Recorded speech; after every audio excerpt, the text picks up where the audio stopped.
Essa é uma aula de introdução ao estudo da histofisiologia comparada. Então, nós vamos abordar alguns conceitos fundamentais que vão servir de base para estudar nossas próximas aulas. Quais seriam esses conceitos? Vamos estudar o conceito de relação, forma e função, adaptação, aclimatação e aclimatização, seleção natural, homeostase e regulação versus conformismo. Para começar, então, vamos falar a respeito das questões de relação, forma e função. É importante a gente observar que essa relação entre forma e função ela está presente em todos os níveis de organização dos seres vivos, desde o nível molecular até o nível celular, ao nível orgânico anatômico. Alguns exemplos que a gente pode destacar. Por exemplo, a forma, a morfologia dos músculos estriados esqueléticos. Então, nós podemos ter músculos que têm esta forma alongada, onde o comprimento é muito maior que a largura. Esses músculos podem estar organizados em pares, sendo ligados por um tendão e aqui na outra extremidade 2 tendões. Os músculos podem ter essa forma, que lembra uma forma mais triangular, ou uma forma ainda arredondada, como no caso dos músculos orbiculares. A gente pode observar então que, num exemplo como este, nós temos um músculo que insere em mais de uma costela e, por outro lado, insere por um único tendão num outro osso. É claro que a gente pode observar que isso determina de que forma este músculo vai exercer a sua função de contração, levantando as costelas, por exemplo, durante o processo de inspiração. Aqui, então, um outro exemplo, o tríceps sural, panturrilha, onde nós temos o mesmo modelo, um músculo que é duplo, inserido no tendão calcâneo, no osso do calcanhar. É fácil observar que a contração deste músculo, de qualquer um desses dois músculos, vai causar o seu encurtamento, consequentemente o tendão vai puxar esse osso. Consequência disso, o pé vai mexer dessa forma, vai mexer para baixo. Nós temos também um outro exemplo, da mesma forma, a organização do bíceps e do tríceps, músculos que estão associados aos ossos do braço e do antebraço. A contração do bíceps vai levantar o antebraço, a contração do tríceps vai baixar o antebraço nessa posição. Da mesma forma, para você ter movimentos oculares, há uma série de músculos que estão aí interagindo com o globo ocular. E vejam que interessante, quando a gente olha para esse músculo oblíquo superior do olho, o que acontece? A sua contração vai provocar o giro do globo ocular por conta aqui dessa alavanca que está feita aí para a inserção desse músculo no globo ocular.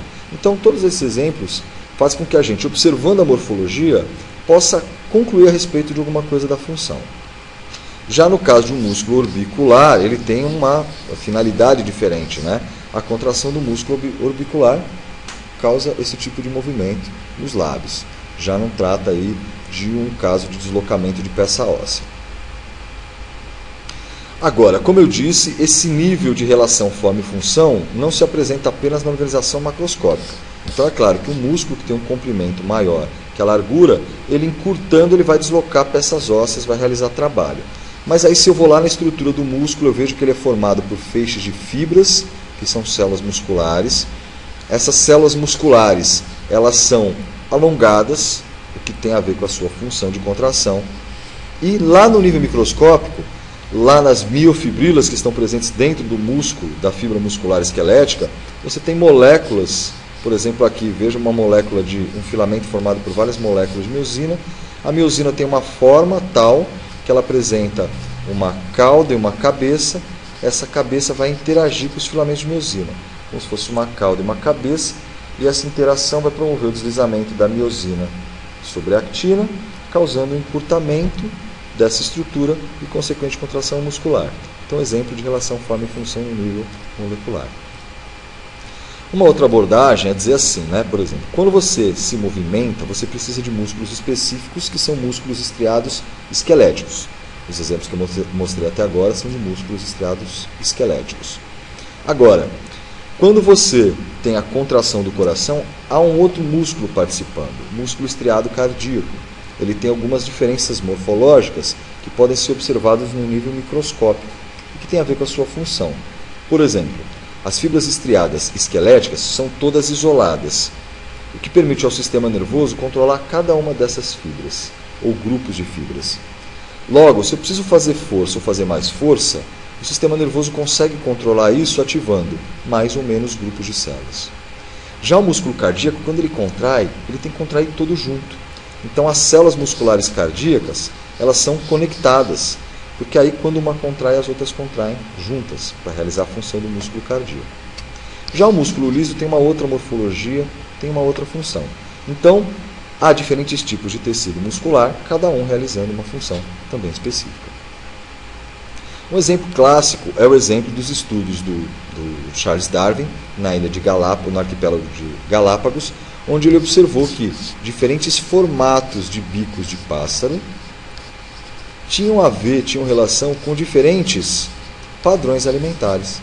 Então, a função de um bico, cujo objetivo é coletar néctar no interior de uma flor, tem que ser um bico mais comprido, né? Para poder entrar, então, voltando lá, desculpa, e conseguir coletar coisas no interior, né? Então tem que ter um formato assim como está mostrado aí na figura. Agora, por outro lado, um bico que é comedor de sementes, de frutos grandes e duros, é um bico que tem que apresentar uma resistência, então ele vai apresentar uma largura maior. Se ele fosse um bico com um comprimento maior, ele estava passível de quebrar aí quando dá alimentação. Então, outro exemplo clássico de relação entre forma e função. Os dentes dos animais, os dentes que a gente observa aí em invertebrados, eles também são um bom exemplo. Nós temos na dentição incisivos, caninos, molares e pré-molares. Aqui está indicado, né, molares e pré-molares. E esses dentes apresentam, dá uma olhada aqui embaixo, a raiz do dente, e aqui em cima, ó, o incisivo, o canino, um pré-molar, um molar. A função desses dentes tem a ver com o padrão de alimentação do animal. Então, o incisivo é um dente que corta. Então, veja que ele apresenta aqui como se fosse uma lâmina. Um canino, claro que no nosso caso ele não é tão desenvolvido, mas é um dente que perfura. O canino corta, o canino perfura, o canino rasga. Os pré-molares e molares vão moer e pulverizar. Então, veja bem, se você tem um animal com padrão de dentição onde os caninos são muito prominentes, provavelmente a alimentação desse animal está baseada em carnes, porque é preciso dentes para cortar, para rasgar o pedaço de carne.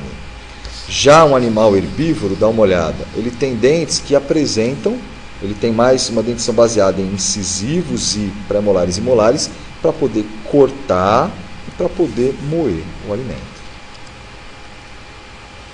Uma outra forma de abordar a questão de forma e função é quando a gente fala de insetos que apresentam diferenças morfológicas segundo as suas funções, principalmente se tratando de insetos sociais, como é o caso das abelhas. Então veja, uma abelha rainha é muito maior que o macho, que uma operária, que um soldado. Então estas formas têm a ver com o papel que cada um desses tipos de abelhas realiza, né? No caso aqui nós temos formigas e abelhas, né? Realiza dentro do seu grupo social. Um outro exemplo interessante, duas espécies de raposa, raposa de clima frio, raposa de clima quente. Raposa de clima quente tem orelha grande, raposa de clima frio, orelha pequena. A orelha grande da raposa de clima quente favorece a perda de calor por radiação.